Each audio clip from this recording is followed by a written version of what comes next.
This is Bill Parisi's first episode, I'm guessing his first episode. You'll probably come on a few times. I mean, it's your name on the pod. But Bill Parisi joining us today, super special episode of the Parisi podcast, making his first appearance. Bill, how are you? Doing great. And I think that's a testament that at Parisi, it's about empowering other coaches and in the industry to give everyone a platform to succeed. And that's really what we do here at Parisi is to provide a platform for coaches to grow in every sense of the way. I mean, you barely, I think this will be episode 10. You barely cracked the top 10 in your own podcast. That's, I guess it really is. I think it's great. It's all about just providing, opportunity and resources for coaches to become great coaches. Well, it's a very timely appearance today. Today, we're going to be talking a lot about a book you have coming out. I don't know the exact date. I've heard early October. I don't know if you know it or when it's going to, I know it's available for pre-sale right now, but Bill, you're joining us today. We're going to talk all about the anatomy of speed, your new book coming out. I've got a ton of publishing questions for you. I think that'll be super relevant for people that listen to this podcast to kind of get an idea of what I think it's kind of become very buzzy to do a book in 2020, 2021. But I don't think people really appreciate the work that goes into either the self-publishing process or the working with a publisher process, let alone even like approaching a publisher or being approached by a publisher. So I'm excited you're on today. Very timely. I guess it's probably only fitting since it's your first time. If you give us just the quick 1 minute, 2 minute elevator speech on what and who Bill Parisi is. Yeah, thank you, Casey, and you do a great job for us. So really appreciate that.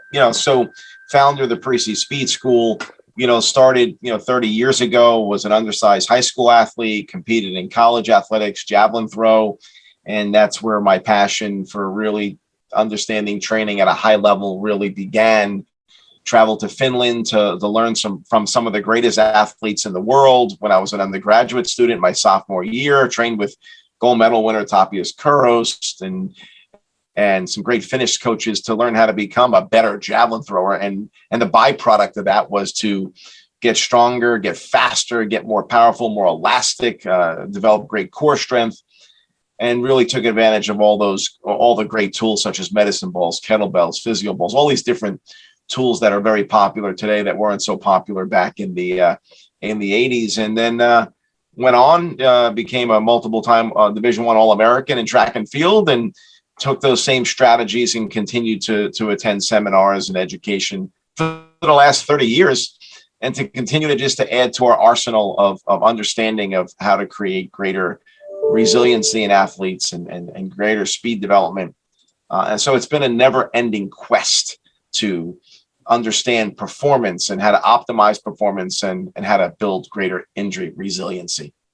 I think that's a really good segue into the book, because one thing that really stood out just through being kind of on the behind the scenes of the anatomy of speed is you reference a lot of other researchers, strength coaches, and industry professionals in this book, which I remember you saying, with the publisher Human Kinetics, like it's kind of one of a kind. It's not really common for an author to bring in other names, other people in the actual content itself.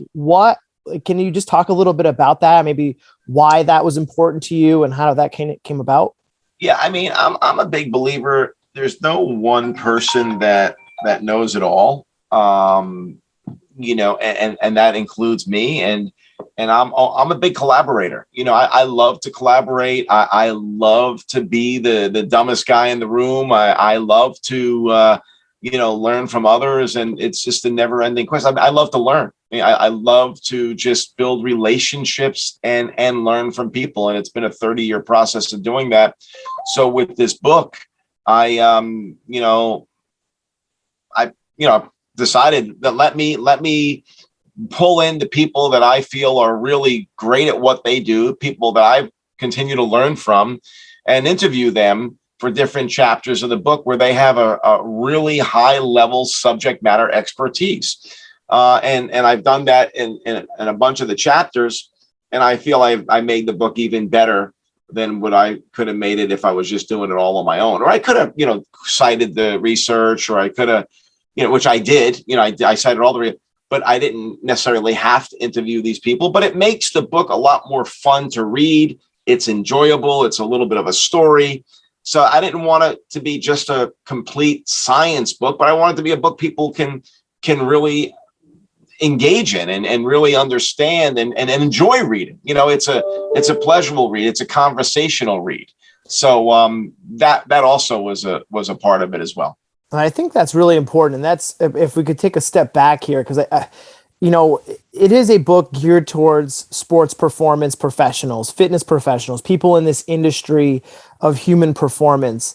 And we get plenty of textbooks, right? Like there's no shortage of theory and research articles and lab results and all of these different things that a lot of us in the industry have seen since undergrad and college, and even now into our professional careers. There's the research articles, and people will join mentorship groups to get these abstracts of what the research means, so it can kind of fast track that a little bit. And you mentioned that the book reads very conversational. Is that what readers can expect? Like, what can I'm guilty, because I'm going to get a copy of the book when it comes out. So it's kind of a question for me, which, if you want to ask the questions on the pod, you just get on the pod and start asking the questions. What can I expect as a reader that it just will make this book, like you're saying, a more enjoyable read, and that it's not going to be just your average educational resource that you might find, in a library or on the shelves next to textbooks related to speed, performance, nutrition, and other things that even Human Kinetics has put out? Yeah, great question. And a couple things I feel make the book unique. One, the book has some really rich content, some dense content that's helps to understand some really important science. But it's delivered in a way that I feel is consumable by most coaches, and if not all coaches. And it's written in a way that it's, we're telling a story, each chapter, from understanding the many forms of speed, and going into the different types of speed, the systems of speed, which is, chapter 2, which we go into the different systems and how they play a role. But we're doing it with different interviews of subject matter experts. Then we go into our pre-warm-up and why that's important and how that affects certain systems of speed. So there's a real great systematic approach to understanding speed from a scientific standpoint, but it's written in a story format that I kind of talk through and engage with these different subject matter experts, and then add my views and our 30 years of history of training speed. Then we go from the pre-warm-up to the session-based active dynamic warm-up, which is chapter 4. Then, we talk about the different types of warm-ups. And then we talk about the foundation of speed, speed-specific strength, relative body strength, and the importance of that. And how much strength is too much. And we interview Bill Kramer, and, one of the godfathers of the science of strength, who's published 12 books and hundreds of research articles on strength training, right? Then we go into acceleration, and we interview Ken Clark, a biomechanist that did his PhD at SMU under the legendary Peter Wayans, who did groundbreaking research out of Harvard University in the year 2000. We explain these studies. We explain the research Ken Clark did out at SMU, and some of the recent research he did with the NFL combine scores. And we go into pure acceleration compared to transitional and acceleration, how to improve them. Then we go into chapter 7, maximum velocity, and we do a deep dive into understanding maximum velocity and the importance of vertical forces compared to horizontal forces, which initial acceleration is driven from. Then we head into deceleration in chapter 8 and explain the importance of that, the importance of having a braking system, and how to develop a braking system, a very important braking system, to multi-directional speed in chapter 9, and getting into this understanding of this is a new frontier of speed training, and how multi-directional speed is really derived to 3 components. the change of direction, agility, and curvilinear running, right? We talk about agility in chapter 10, how you want to be more like a dune buggy and not a dragster, right? You got to be able to react to different external stimuli, like a dune buggy can, and like a dragster. Try to drive a dragster on a dune buggy trail, and you're in trouble. Like, you're going to break down. So we can train our athletes like to be dragsters. Even if you're a track athlete, you're more susceptible to injury if you train strictly to be a dragster. And then we go to the all important system recovery, system specific recovery, and the legendary Paul Robbins, who's done more research and more work in load management, or I should say managing load on athletes, than almost anyone. And then finally the programming menu. So it's such I think a great book, because it's a tool that I believe will be a lifelong resource. The content in there is based on hard science. Really, Stu McGill, a lot of Stu McGill's stuff is in here, and his research. We quote a number of Stu's studies. So we've taken really strong research that is fairly non-negotiable research, because we all know how things change over the years. Oh, we should squat, don't squat. A lot of guys change views. They'll change views based on the latest research. Well, at Parisi, for the last 30 years, we haven't really changed much. Like, our training protocols, and maybe you call that luck, maybe you call that like we've never been, hey, lift, everything's about strength. No, strength is a piece, of what we do. Like, we don't live in the sagittal plane and squat and dead and step up and lunge. Yeah, we do those things, but that's a piece. And depending on the athlete, it's a small piece. Some, it's maybe a little bit bigger piece, depending on where they are in terms of relative body strength and what their profile looks like, what their force plate profiles look like. We do work on force plates. So it's a real scientific book, but at the same time, the science is based on hard science that is going to be around for a real long time, where this stuff isn't really, we don't see changing, because the science is fairly proven now. And we introduced new science, the fascia system, and what that means. And again, with the MRI, I should say the ultrasound equipment, that we can study fascia now at such a microscopic level and understand it more, how it has 10 times more of the proprioceptors than muscle, and how it has these elastic properties that can be trained, and how we can create our fascia system to be more springy and to aid us in athletic performance, how that's done. Michel Delcourt plays a big role in that. He's in a couple of our chapters. So he's another subject matter expert that I've leaned on greatly. So I know that's an earful, but it's really a good summary of the book. I know it's a couple things really jumped out at me. One, you can tell you're invested in a book when you literally can remember like the table of contents start to finish, like what is in each one. Like it's so top of mind for you. You can tell it's been a big project and something you've spent a lot of time working on. And I think that's really cool. Like anyone listening to this, like the passion towards the project bleeds through, and it's going to be really exciting when this book does, hit shelves and come out. And the second thing that really jumped out at me was, you've been doing this for 30 years. Like one question I had wrote down is like, what makes you the guy to write about speed?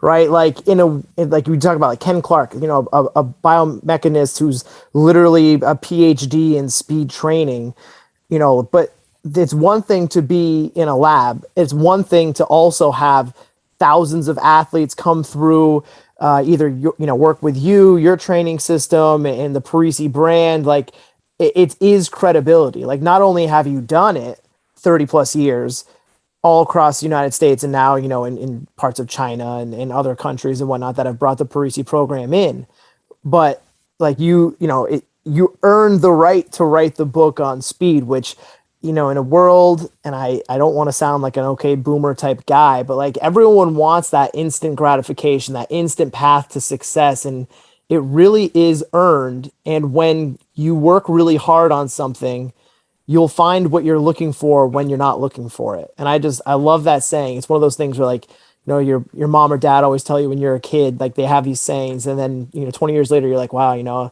I guess that really does make sense. But, it really is crazy how the success that you people want and crave in their life, it really does come from just, working your tail off and putting your best foot forward every day, and good things come to those who do wait, deserve it, and ultimately also ask for it too. So, anyone who's listening to this, like, definitely check it out. It's on Amazon, available for pre-order. The link will be in the show notes.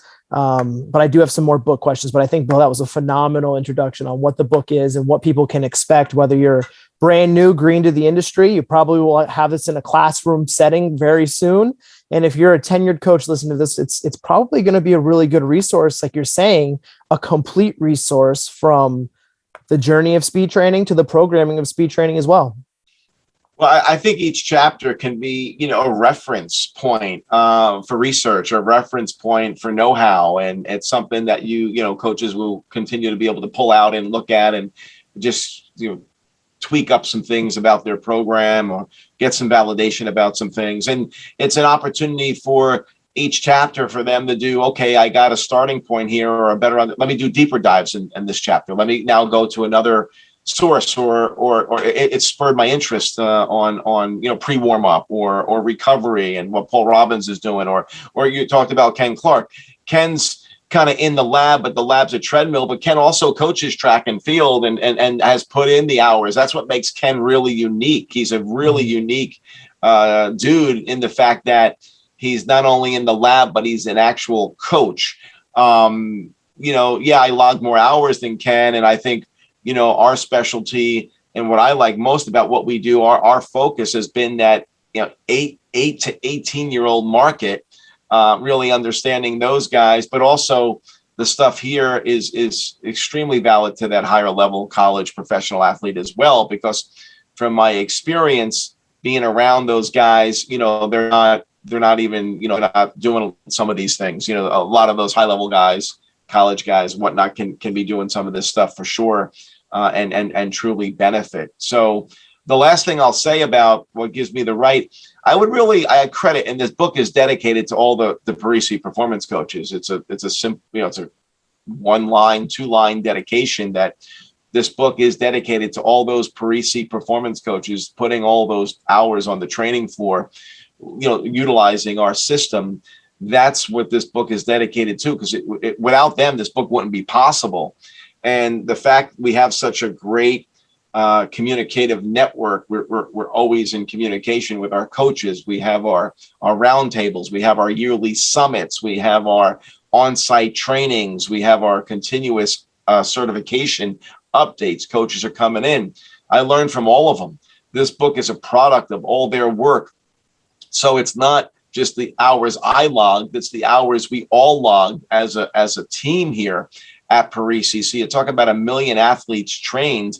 Well, multiply that by how many hours each athlete trained. We're talking hundreds of millions of hours that we've put athletes through sessions. I mean, that's pretty crazy, right? I mean, when you start talking about, 100 million hours trained, and you add up all the athletes we trained and all the hours that they trained, that's a lot of time. And being such a collaborative guy and open-minded and learning from all our coaches in the network, I think I sit in a pretty unique seat to be able to gather this kind of or have this kind of resource. How many people have 500 coaches that they can tap into and learn from?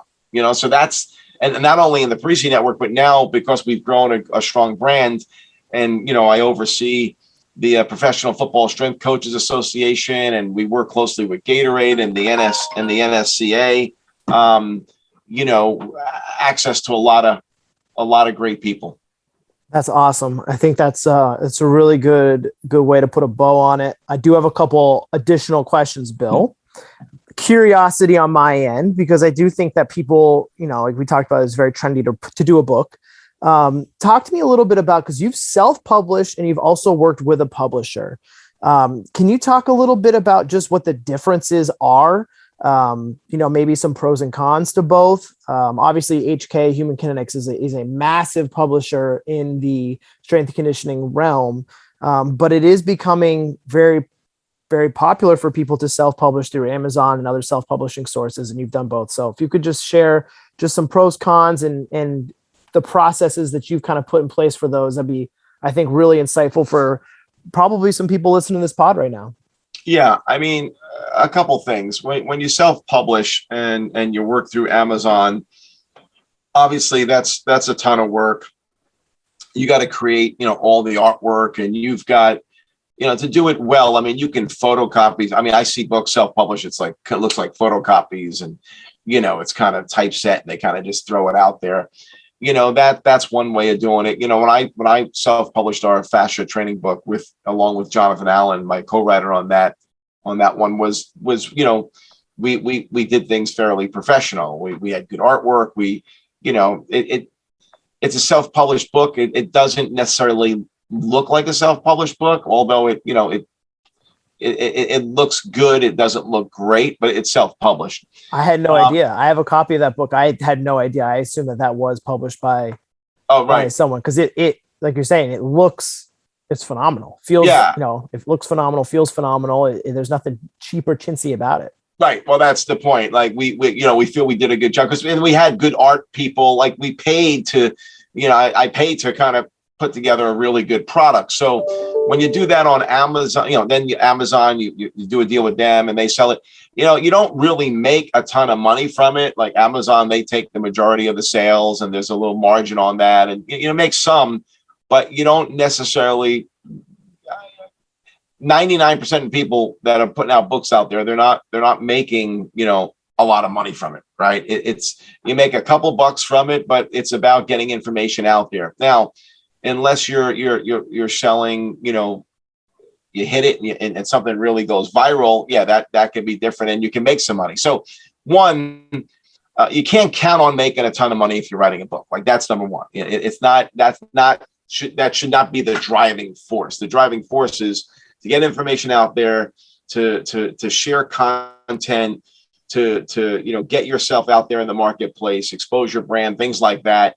And most importantly, share good information. When you go to a publishing company, everything, a company like a Human Kinetics that I'm involved with now, everything's at a whole nother level. I mean, so in this book, we've got about, I think, 50 something hand-drawn anatomical illustrations on 50 drills, where we call out the anatomy, the graphics work, the details, the illustrations are really, high end. It's 4-color. It's glossy. It's a real book that you expect what a high end book would be. Once again, from our standpoint, it wasn't something that, you don't get an upfront fee or anything like that. Like you're doing this, HK is gonna market it for you. And we get a small piece of the sales. It's not big. But again, you're doing this with an HK. I mean, could that turn into something? Yeah, maybe it could. I mean, I feel this book, it's such a important topic and it's so broad. That could ring the register. But again, for us, in terms of publishing a book, the passion of doing it, and it really forces you to put your stuff down on paper at a much more structured way. I mean, that was the coolest thing, to really, take what we've done. And again, we have a lot of structure in our organization in terms of our certification and how we teach. So we have all that. And our coach's manual and all the things. We have a lot of structure, but we've taken a lot of this stuff and put it into more of a story form. And we cited a lot of research, what we've done. So that's what's cool about this book. We've been doing this for 30 years, writing stuff down, but it's all now in this 80,000 word, I think it was about 85,000 word manuscript. That's a decent amount of words, with a lot of good illustrations. So the takeaway on the book stuff, if you're interested about a book, self-publishing is a way to go. But the thing is, I would say, decide, what your approach is going to be. To go the approach I took with the fascia training, it was more higher end. It's expensive. You know what I mean? If you're going to get professionals involved, like graphics people and whatnot, it's an endeavor. So you got, and that might not be the right route. You just might want to get content out there, but you got to have something nichey that's going to sell. Like you got to find that niche, that's going to make it successful. Just for reference for people listening, how long did it take you to write The Anatomy of Speed? Like months, and it was, through like a pandemic. So, maybe you weren't exactly traveling the busiest person, but, how long did that project take start to finish? It was about 2 years. That's with peak COVID pandemic. Like you probably days you're locked in your office and you're able to actually like sit down and crank out some work. Yeah. It was about 2 years, and a lot of interviews. It was a lot, and then it was a lot of work, a lot of proofreading, and I've had a lot of people help me with this book too. So a lot of graphics people, photographers. Jonathan Allen played a big role in this book as well, helping me with the content. So it was a team effort. This was truly a team effort, and so it was a lot. It was a lot on me and the team. It was a monumental project, and all the HK people. I mean, they have some incredible proofreaders. I mean, incredible. So I didn't realize how many proofreaders you have. Like you have a proof for this type of content, then you have the next level of proofreading, then you have your fact checker. You have all these different. Then you have to make sure all the permissions. You have your permissions person for all the photographs and all the research. Like it's buttoned up. Like when you go through a publishing company, like there's no stone unturned. When you self-publish, you might be making a mistake here or there. Did you cite this correctly? Is this photo truly yours? You got to make sure you have all that stuff. When you publish, oh no, there's no gray. Like all that stuff is, and there's people that help you with that, and there's people fact checking that. And let that be a lesson to the listeners that though it might seem like a really good idea, but you better have your ducks in a row if you're going to go down that road for sure. And I think that's, it's true with anything, right? That's true with starting a personal training business, a sports performance business. Like there's people that do it and they do it half-assed. And then there's people that do it and it's pretty buttoned and it's pretty tight and there's no stone, left unturned. And, that's exactly what it sounds like it's in the publishing world as well. Yeah, no doubt. That's a good question, it's one of those, I've always been curious because, a lot of times we see the end result, and this is anything, right? Like we see the end result, and we go, wow, it's really cool that someone did that. I'd love to do that or, be in that position someday. But a lot of times no one really unearths the process, right? No one really uncovers what goes in it. We barely touch the tip of the iceberg on that, right? Like what goes into putting a book down, like the ideas, like, everyone always hears like, yeah, it was an idea we wrote on a napkin at breakfast. And then all of a sudden, however many months, years later, the whatever it is done. But it's the journey in the middle that is always the unknown that I don't think people can really have an appreciation for, whether it's a book, a business.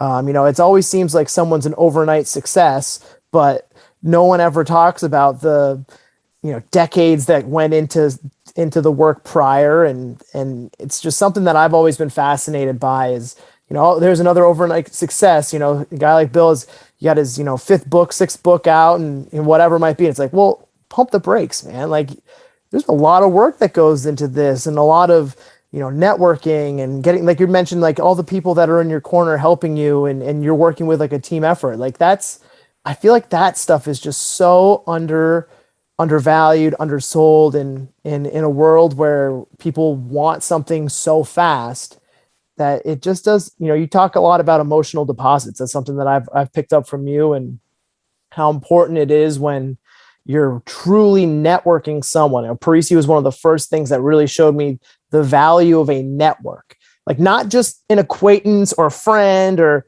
a consult, like if you have to pay someone for their advice, that's a consultant, like that's not necessarily someone, it's part of a type of network, but it's not your true network, people you can lean on and really get, the truth from. And that's something that I've learned from you, Bill, and this network of the Parisi Speed School, what it's like to truly have that behind you. And I think that is still to this day, people talk about it, they use the word, but it's almost become buzzwordy that, you really do, for career longevity, let alone success, you really do need a true network to stand on and have with you. No doubt. And I would say, I always tell people the line I've been using for decades is your network is directly related to your net worth.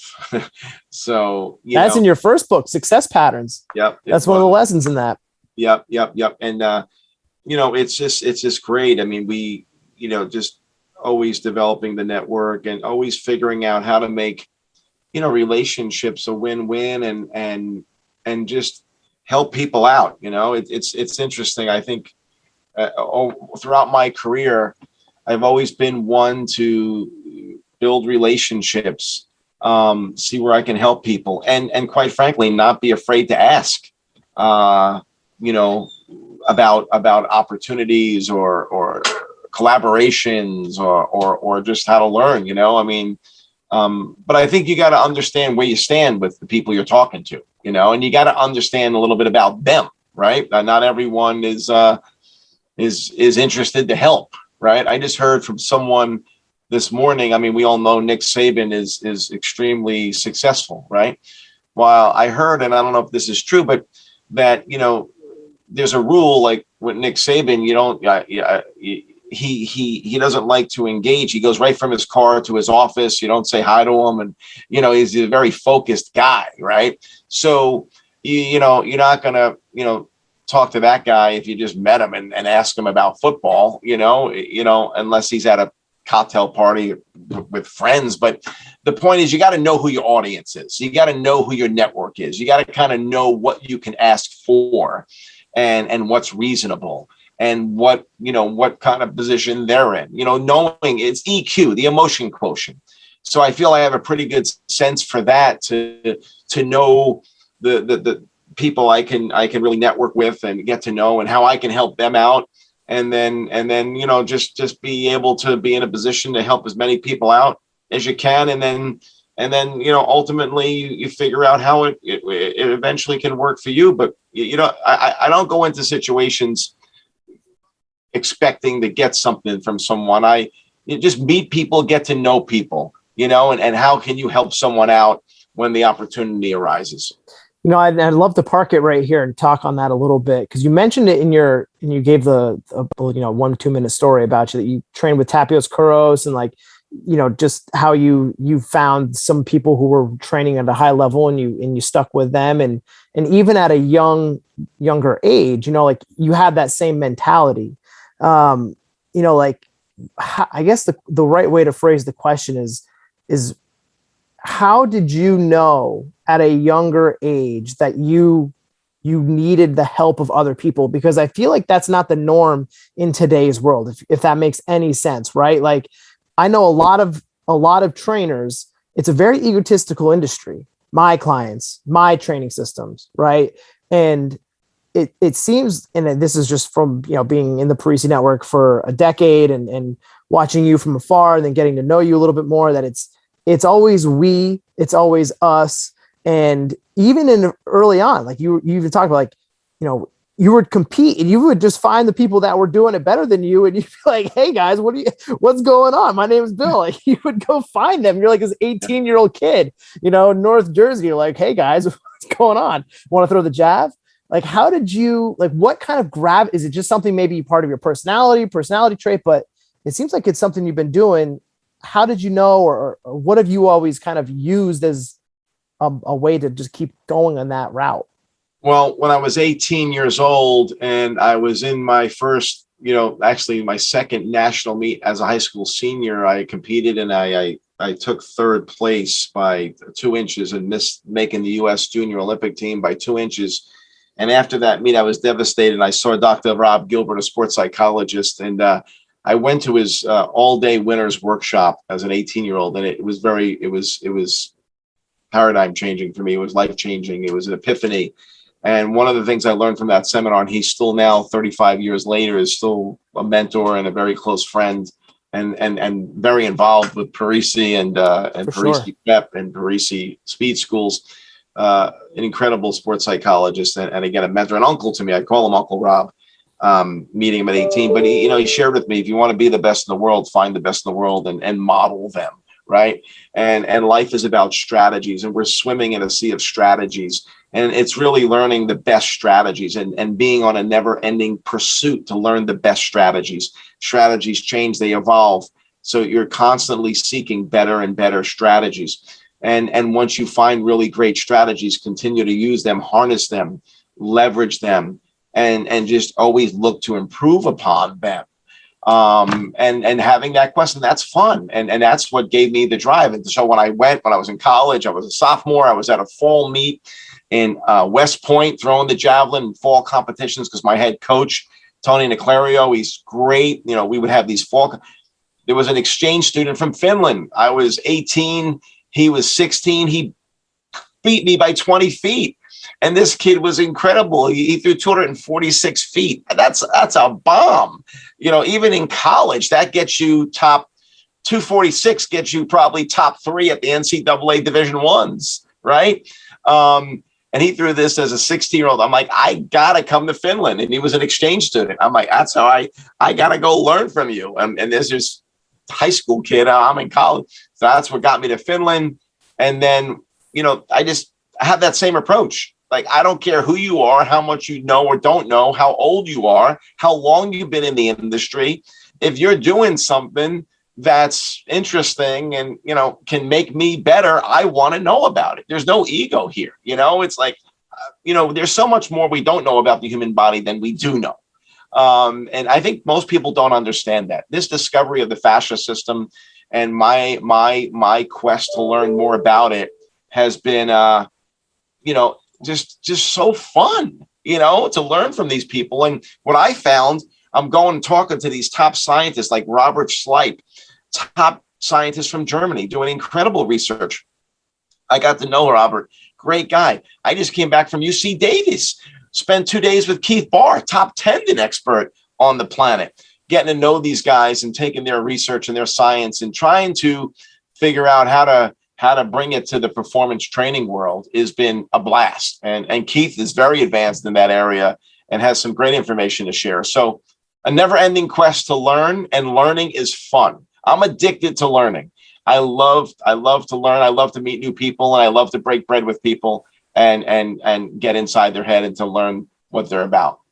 And I think those are really good points. And I think we'll probably leave it there, Bill, because a lot of people in any industry, right? Sports performance, personal training, like my mom's a hairdresser, my dad's a general contractor. And like, I think of, the service-based industry and how the more you can involve others, whether it's for yourself personally or for the people that you do provide for, that you serve, you just end up winning. And we had a great conversation on the Parisi Coaches Corner probably 3 weeks ago now, just talking about career longevity. And that was like, the theme was vision and who can help you. Like, those were like the two big draws that we had. And it's funny listening to you talk about this, where you have like this vision of like, bringing things into the sports performance industry, finding the professionals that are doing it at a high level, whether it's Dr. Gilbert, sports psych, Keith Barr, Robert Schleip, bringing them into your realm so that you can really blow everyone up.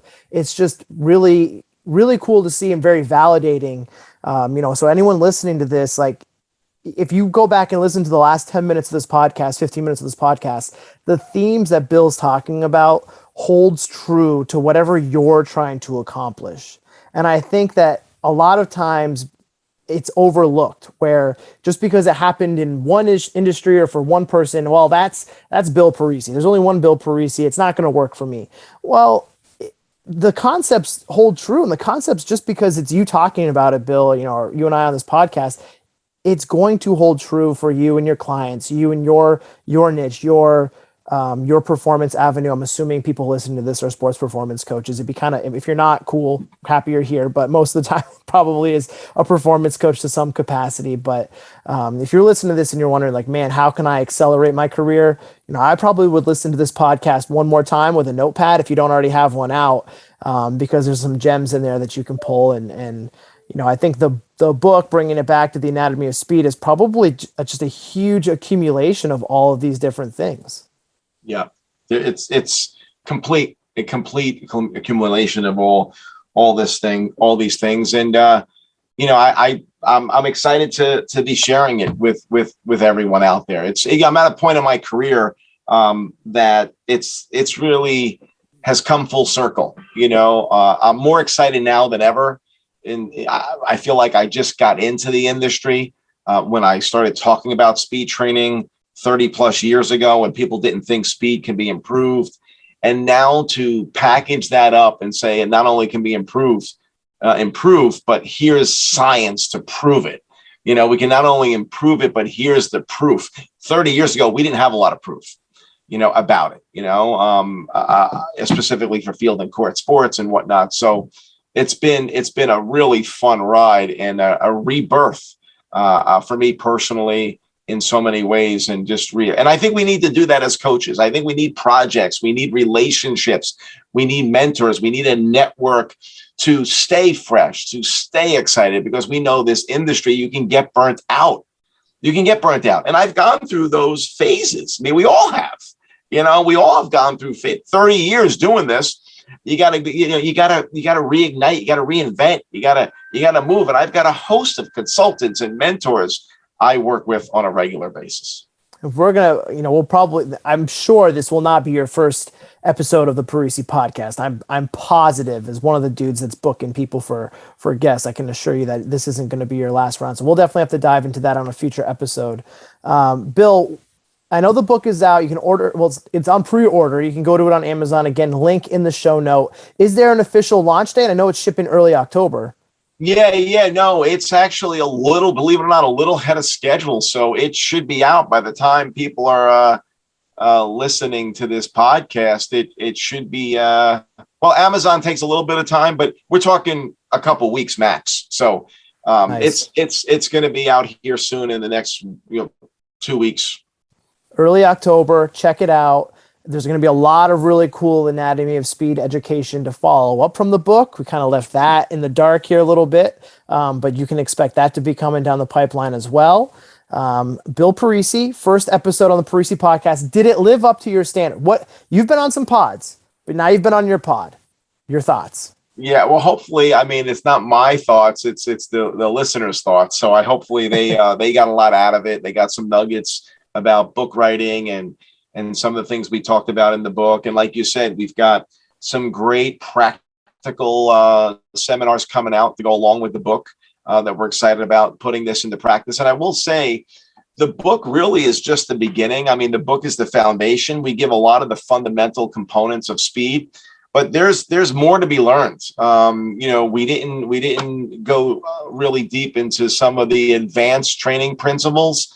So we laid a really strong foundation in the book, but in the practical seminars, there's going to be an opportunity to really learn how these drills are applied and how to use some really unique equipment, that we've come across, whether it be aqua bags or cognitive reactive training techniques that are the essence of agility and reactional ability. So just the book is a foundation that prepares coaches to really take their game to a whole new level. That's awesome. I'm excited for it. I can't wait to get my copy. Bill Parisi, until next time, because there will be a next time, huge thank you for joining us today. Thanks, Casey.